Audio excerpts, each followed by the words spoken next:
어제장 이슈가 있었던 업종 살펴보는 기업 이슈 시간입니다. 한동안 약세를 보였던 반도체주가 삼성전자를 필두로 다시 반등세에 나섰습니다. 삼성전자의 주가가 4만 원대까지 떨어지자 저가 매수세가 강하게 유입됐기 때문인데요.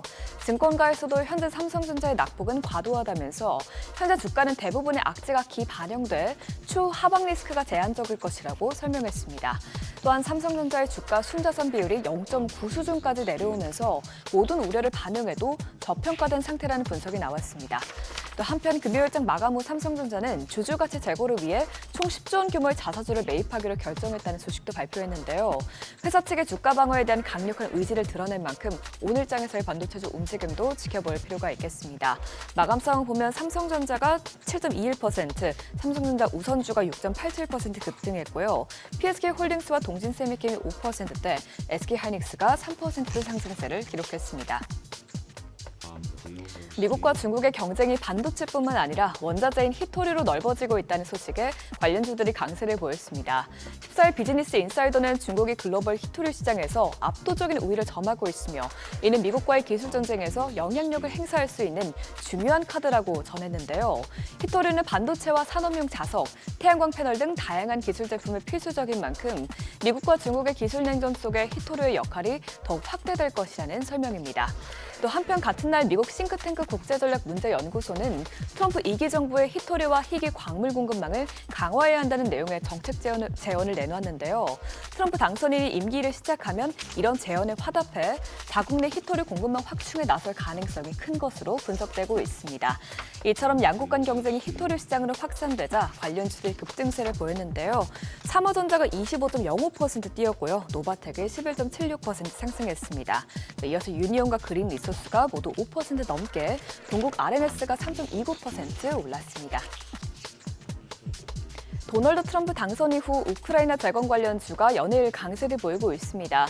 종전에 대한 기대감이 지속적으로 나오고 있어서인데요. 현재 시간 14일에는 러시아는 도널드 트럼프 미국 대통령 당선인이 우크라이나 전쟁 종식 협상을 시작한다면 모든 협상이 열려있다는 입장을 밝히기도 했습니다.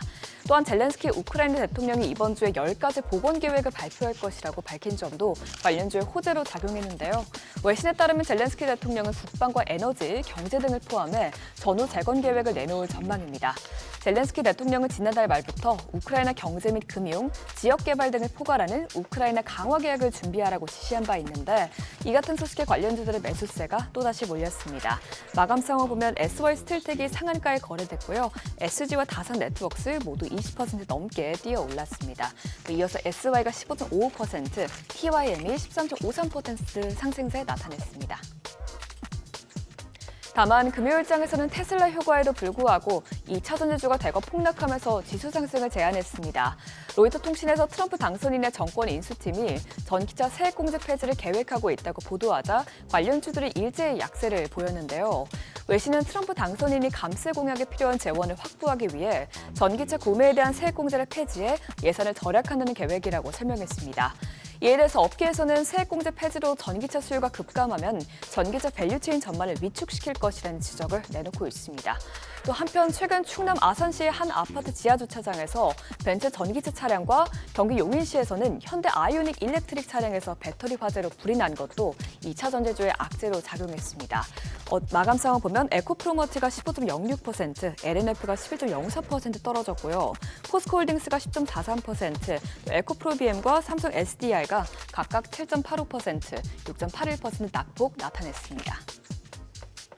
지금까지 어제장 이슈 살펴봤습니다.